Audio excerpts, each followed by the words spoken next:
good without it. Easy come, easy go. Let's keep it fun and simple. Easy come, easy go. You know my loving is no sweat. It's no sweat. It's no sweat. It's no sweat. It's no sweat. It's no sweat. It's no sweat. It's no sweat.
Okay, hello, welcome back. Here we are, we've got the team news for today's game at the racecourse. Build-based FA Trophy action, Wrexham versus Boston United. We're expecting a few changes, 5 changes Wrexham have made from the cup defeat to Newport on Tuesday night. Run through the Wrexham lineup to start with them. Number 1, Christian Dibble in goal for his first appearance of the season. Number 3, James Jennings. Number 7, Luke Summerfield. Number 9, Mike Fondop. Number 10, Chris Holroyd. 13, the captain for today, Mark Carrington. Number 14, Paul Rutherford. 16, Brad Walker on his return from suspension. 17, Nicky Devedix. 20, Akil Wright. And 30, Jake Lawler. 5 subs today. Number 18, Rob Lainton. Number 22, Matty Sargent. 23, Stuart Bevan. 25, Jack Thorne.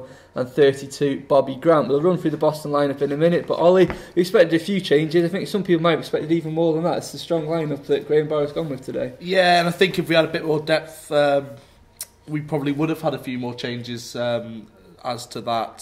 Strong lineup, though, capable of getting a victory today. It's a good starting 11, I think. Good to see Christian Dibble in goal, getting an opportunity to showcase what he's got this year. Obviously, he's on a 2-year deal in the summer, hasn't had a chance to get involved so far this season. So good to see him in goal. But generally, that's a strong lineup. Nicky Devedix getting an opportunity, I'm quite interested in. I do think, given a run of games and given enough time, Nicky Devedix can showcase what he's got. I think he's a good player, but he's just not had as much time on the pitch to make a difference, really. And when he has come on, it's been either when we're chasing a game or when we're defending a lead. So Brad Walker, good to see him back as well. And obviously Mark Carrington taking the armband for Sean Pearson, obviously not involved today, so he's rested. I know he wanted to play. But I think it's a good call from Graham Barrow to rest him, especially with the Christmas period. Yeah, of course. And it looks like Manny Smith's not made it either today, so even more reason to protect the skipper. Jake Lawler is in there, though he hasn't missed a game since he first came to the club. And looking at the formation, it seems it's going to be, could well be the diamond we've been using lately. It's certainly been working well, in which case it'd be Mike Fondop, Chris Holroyd up front. Both of them need goals today, don't they? Yeah, they do. Fondop obviously hasn't scored. He scored 5 goals, had a really quick burst, and then he's been disappointed not to get on the score sheet and fell out of favour, hasn't he? So it'd be good for his confidence more than anything for him to get on the score sheet. And Chris Holroyd as well has got 1 goal this season in that game against Ebbsfleet. He needs to be hitting the target as quickly as possible for himself as well. We know strikers, when they're on form, they change games. So those two, really important for them. I'll be really interested, in fact, in terms of that diamond, with Devedix behind him as well. That's his natural position.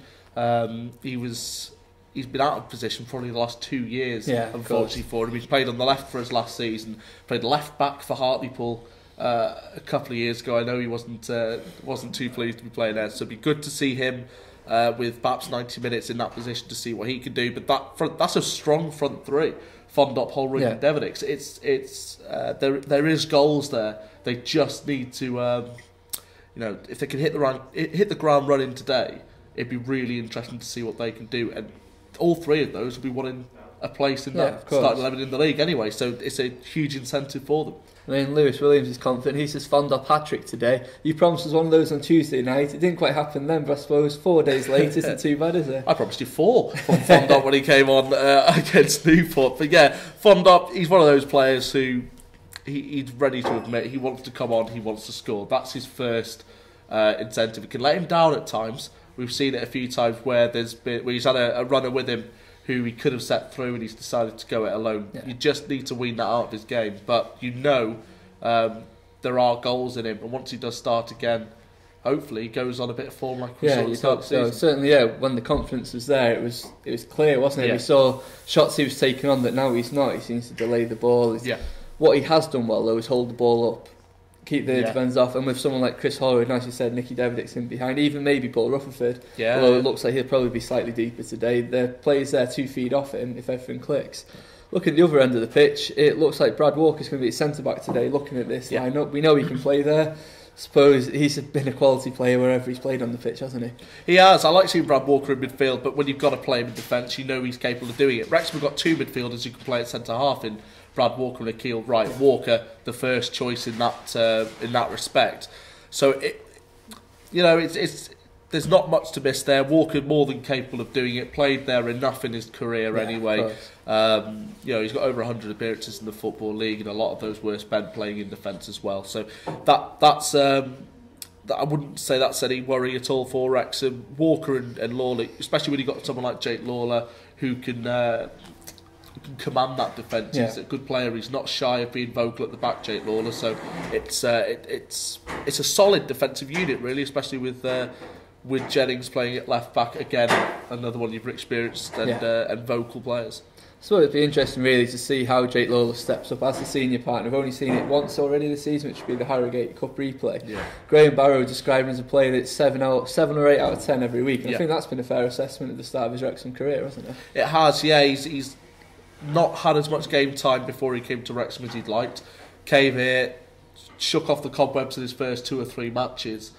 A bit like Jake Lawler, I think. Both players who had to perhaps get themselves up to scratch in those first few games, and then since have both been outstanding. So for those two, when they're fit and ready as they are now, they're very, very good players. Yeah, Lawler and Walker. We've got Matty Sargent and Jack Thorne on the bench. We wondered if Bobby Beaumont would be there again today, but I suppose dropping down from 7 to 5 subs, somebody had to miss out.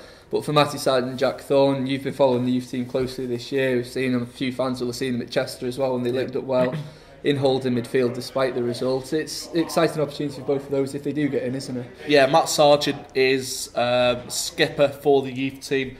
Very, very good prospect, Matt Sargent. He can hit a set piece as well, as we saw in the youth game. He's really good. Another one who's very vocal as well. So I think despite his age, he's a confident young lad. He's been involved in the first team setup before in terms of pre-season he spent with them. He's played a couple of games behind closed doors as well with some of the first team lads. Very good player. Jack Thorne, I absolutely love Jack Thorne as a player. He is, I can't use the word to describe him, because he's one of those players who the opposition absolutely hates. You make a mistake, he'll laugh at you.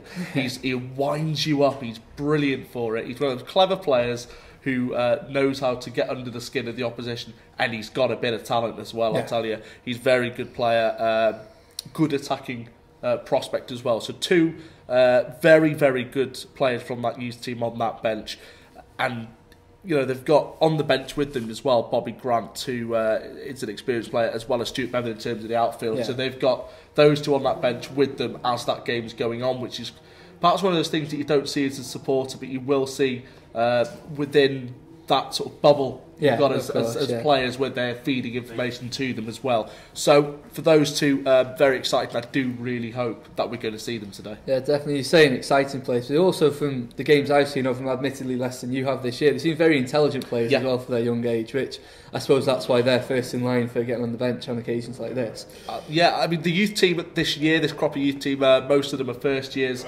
Matt Sargent at one point has been the only second year player, just purely down to injuries, which has been a real shame. But even with those injuries, they've had a tough time in the youth team this year. They have done well and progressed, and I know Dan Nolan, who I know you speak to as well. Dan's he's very enthusiastic about this current crop of players, and these two hopefully will be able to showcase just the reason why to the supporters here. That's what's helpful as well, that Dan Nolan's been involved with the senior coaching for the last few weeks as well. Although hopefully now it'll be time for the senior coaches to take a good look at Matty and Jack and get them on the pitch. We'll run through the Boston lineup now. Number 1, the captain George Willis. Number 2, Ben Davis. Number 3, Ashley Jackson. Number 4, Andy Fanage. Number 5 is Spencer Harris, turning out for Boston today. Number 6, Ryan Qualter. 7, Max Wright. Number 8, Brad Abbott. 9, Gavin Allett. 10, Liam Agnew. 11, Nicky Walker. Their 5 subs are 12, Lewis Gibbons. 13, Sebastian Malkowski, the goalkeeper. 14, Jonathan Wafula. 15, Jay Rollins. And 16, Jordan Slew. We chatted pre-match. They're in decent shape at the moment, and they're going to come here wanting to cause an upset and make a name for themselves, aren't they? Yeah, they are. They've got a team of real experience. A lot of those players are seasoned National League North players. A few of them have been higher in terms of the Football League. Ben Davis, the right back, very experienced player. He's got over 500 appearances in the Football League, and he's played for some big clubs as well. Spencer Harris, disappointed in him today. He should be in the boardroom, but he is playing at centre half for Boston this afternoon.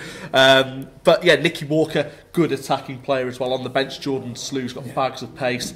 And it's an interesting side that they have got. They've got experience both on and off the pitch, Boston United, and they will come here wanting to win. Yeah, of course.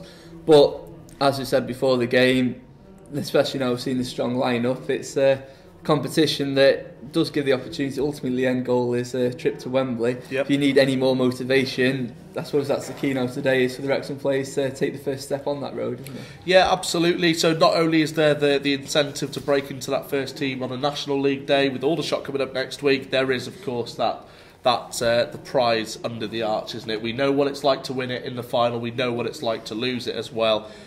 This crop of players, however, I think it's only Mark Carrington, isn't it, who was part of either of those finals. So yeah, these players will want to make Wrexham history of their own. So there's no reason that they can't go on to do that. Boston United, the exact same as well. A few of their players, experienced heads who want to get perhaps that final bit of silverware in their career as well. So there's all the incentive there for both sides. Yeah, I guess the key is take one game at a time now, isn't it? And the road to Wembley, so to speak, starts today at the racecourse. Still time to get yourself down here if you can. If not, myself and Ollie will be joining Mark Griffiths on Callan FM and the Wrexham AFC Mixlr channel. Otherwise, we'll be following live text commentary on our social feeds with Tom Crofts. And make sure you join us after the game where we'll reflect on the action. Thanks very much for joining us, and we will speak to you later on.